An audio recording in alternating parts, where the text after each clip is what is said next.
And welcome back to Jeff Koinange live at the Intercontinental Hotel. Goodness gracious me, when Professor Makau Mutua shows up on the show, it's no holds barred. He is loved and loathed in equal measure.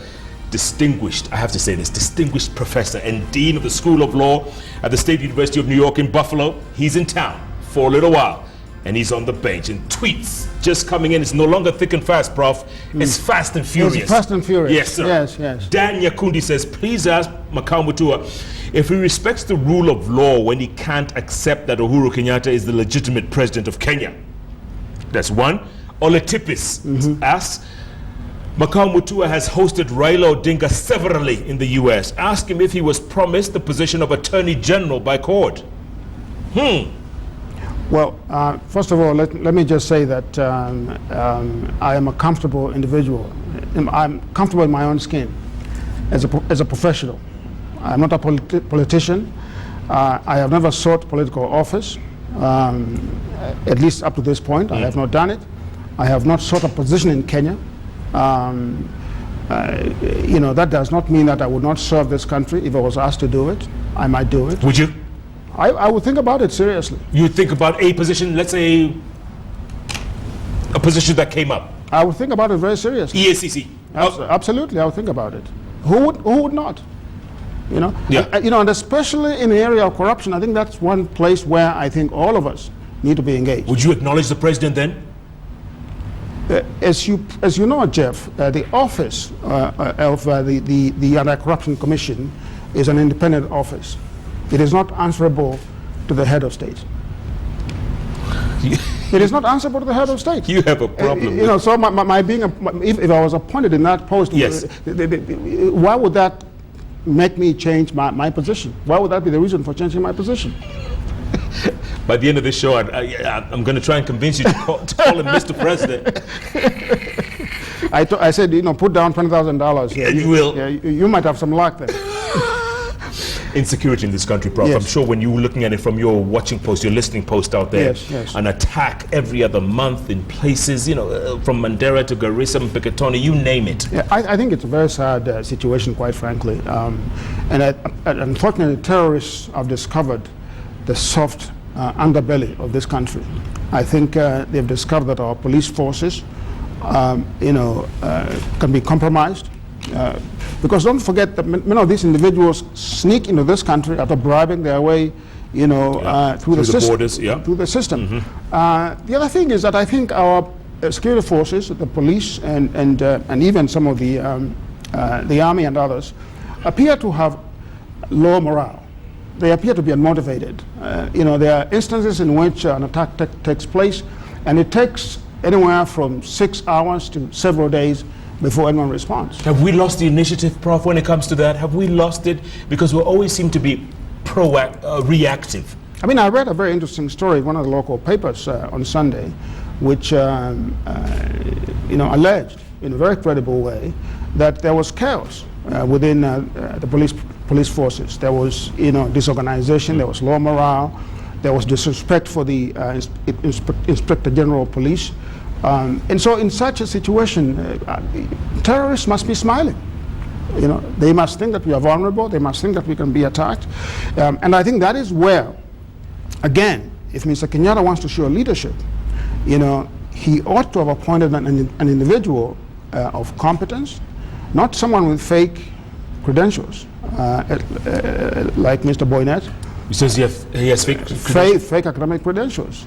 He listed some universities that I don't think exist on his CV. So, there were serious questions about his credentials. And in one of the articles in the local daily, there was an individual was quoted as saying that Mr. Boynet is intimidated by his juniors in the police force. So that is not a recipe for winning the war on terror. Should we not have gone to Somalia in the first place, Prof? Your thoughts? I have been tortured by that question. I think perhaps the decision was taken hastily.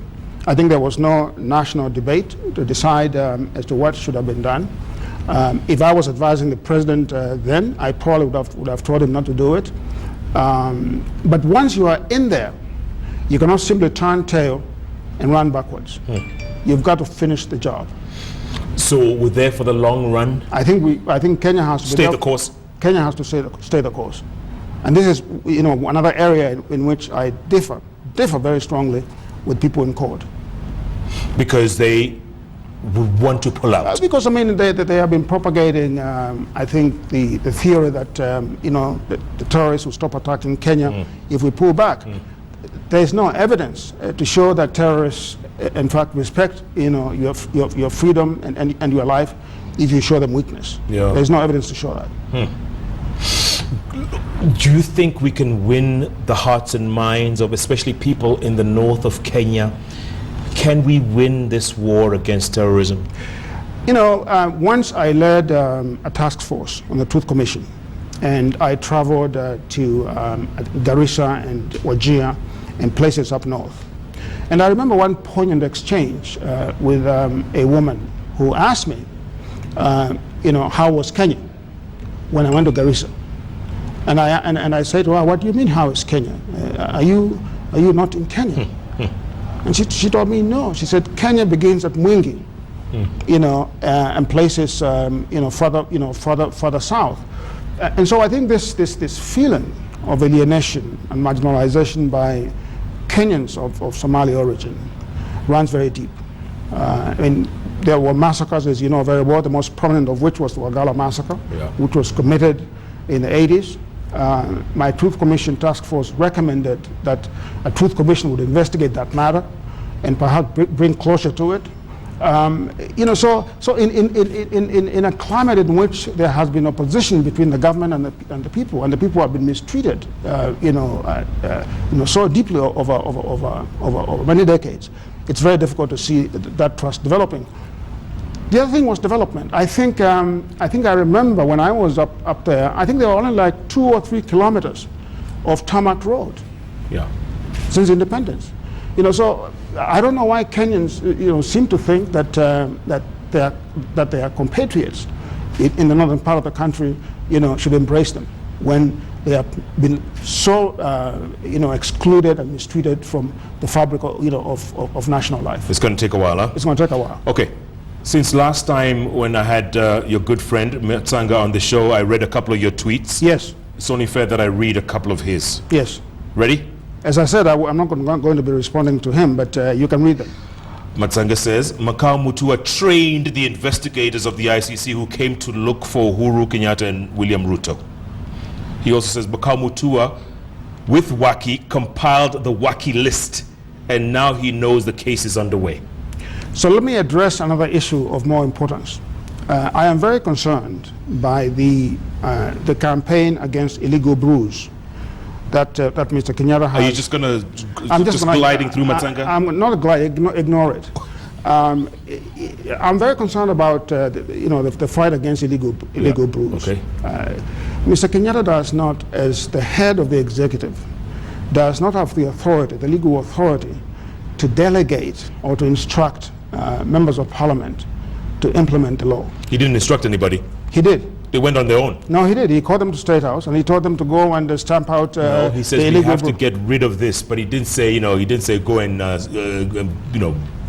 destroy. My understanding, Jeff, go look at the language used. The language used was that he asked the MPs from Central Province to go and help eradicate the vice. It is not the place of Mr. Kenyatta to instruct MPs to do anything of that sort.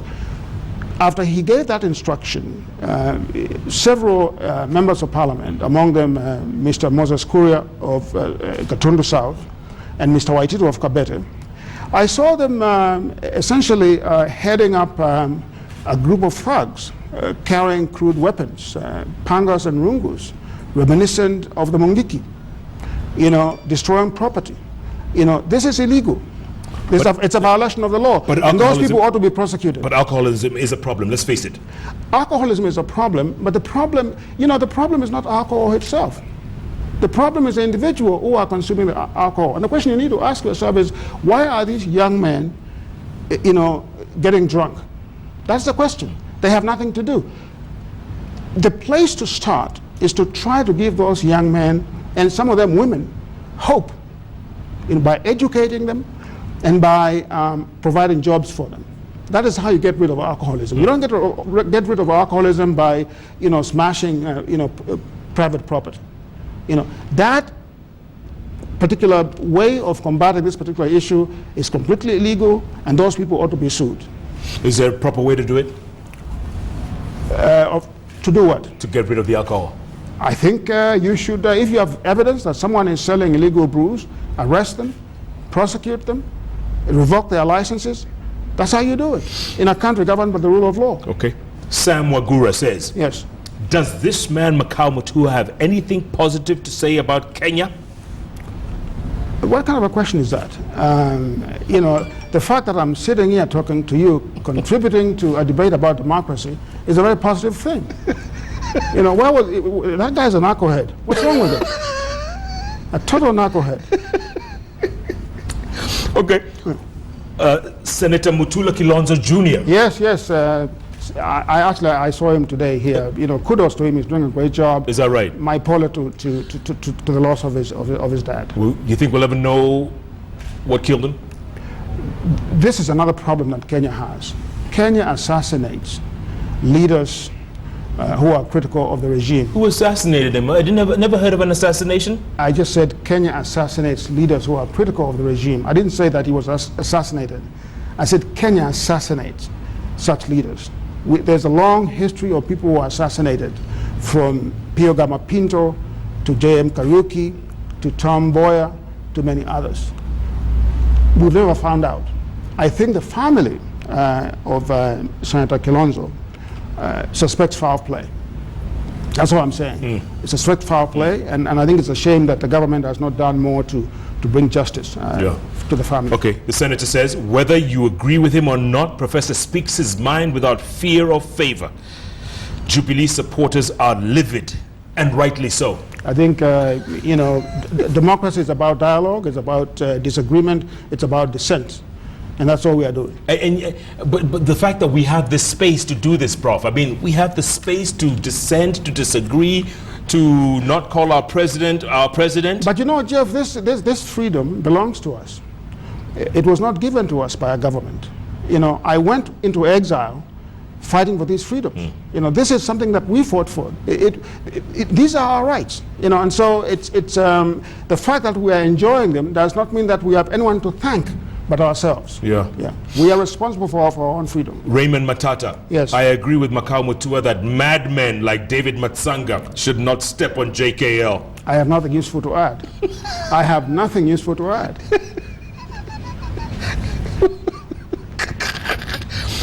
Oh my goodness, these tweets are just crazy. And by the way, let me just add something. Go on. I want to talk about the scandal at NYS. Oh yeah, the latest scandal. Yeah. Close to $1 billion shillings. Close to $1 billion. I think I heard someone say that perhaps no money was lost, and so therefore no one should be prosecuted. And I just want to say that that person does not understand how the law operates. A crime is committed when one intends to commit a crime and then takes an action or omits to take an action towards that particular offense. And so just simply by the fact that someone intended to steal money and access a computer, or perhaps send an email, or spoke on the phone with someone else about... Or steal a password. A password. That's a crime. And I think, and I agree with the people who are saying that Ms. Waiguru, whom some people say that is a very hard-working cabinet secretary, ought to step aside to allow investigations. She should, you think? Yeah, she should. This is under our watch. She ought to step aside. Despite you cannot ask the other cabinet secretaries to step aside when their ministries are implicated, and when she is implicated, Mr. Kenyatta defends her and argues that she should not step aside. Despite the fact that she says she's the one who blew the whistle, Prof. She says she's the one who raised the red flag. It doesn't matter. It doesn't matter. We in investigating how a crime was committed, or whether a crime was committed, we don't always take the word of the suspect at face value. That matter as to who blew the whistle when will be resolved when investigations are conducted. She should step aside. Prof, we've got literally a minute to go, so I'm going to leave you with the last word. Your final thoughts going forward. I just want to say that, there is no country, there is no civilization that has ever become great without a great elite. Mr. Henry Kissinger, the former Secretary of State, once said that Iran was a cause in search of a country. A cause in search of a country. I think Kenya is a country in search of a cause. I think that we have not been able to cohere as a nation. We have no unifying ideology around which we can define ourselves as Kenyans. And I think that is our biggest challenge. And that is why we have all these leaders, who are stealing, right, left, and center. We have, any number of challenges, from security to corruption, to, the lack of, if you will, credibility in our political parties. So I think all those issues, to me, combine to say that Kenya is a kind of a country in search of a cause. And what we need to do is to find out who we are as a country, develop a national ideology, and rally around it. Would you come back for good? Absolutely. You would come back? Absolutely. And be a part of the cause? Absolutely. Absolutely. Someone was saying earlier on, can you say something in Kikamba? Oui, monsieur. No? Yeah? That's it? No. What do you know other Kikamba words? At least I responded to you. Oui, monsieur. Ni monsieur mono. Waziata? Nikusio sana. Okay. Wakwito. I'm going to end with a tweet by Stephen Agwet. He says, sober debate by Professor goes a great length to show how much we need to grow our democracy. He speaks his mind with no apology. Thank you so much. Thank you so much. You see how much time flies when you're having fun? It flies very fast. And like I said, you always do a great job, Jeff. Thanks, man.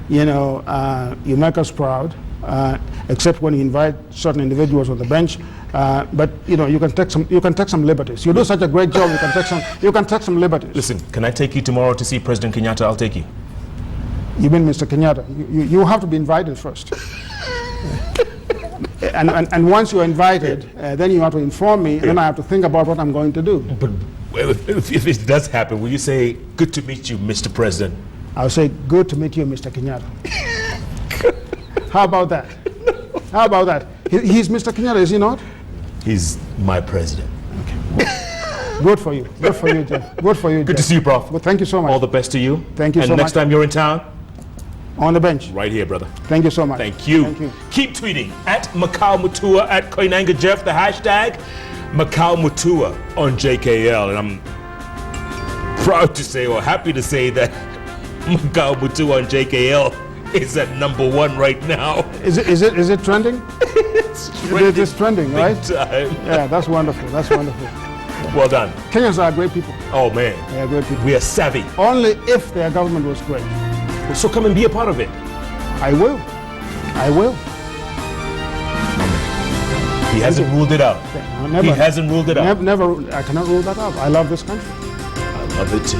Love it too. Good to see you. Thank you. And the Prof. It's great to have a show like this where we can talk our minds without fear or favor. No matter what happens, no matter what the Prof says, you make the call in the end. At least we have that freedom. That's what we can do. Thank you all who fought. Thank you, Jeff. Thank you so much. Thank you. Tomorrow night, right here on the show, we're talking alcohol and alcoholics. So, Chairman of NACADA, John Mututho, will be here, along with my good friend David Ogot, who has been through the mill and back and drank everything under the sun and lived to talk about it. Might be able to inspire a couple of you on Inspiration Thursday. Make sure you watch us right here on Kenya's television network, KTN, tomorrow night, 10 p.m. In the meantime, keep tweeting at Makau Mutua, at Koinange Jeff, hashtag Makau Mutua on JKL. Thanks so much for watching. Good night.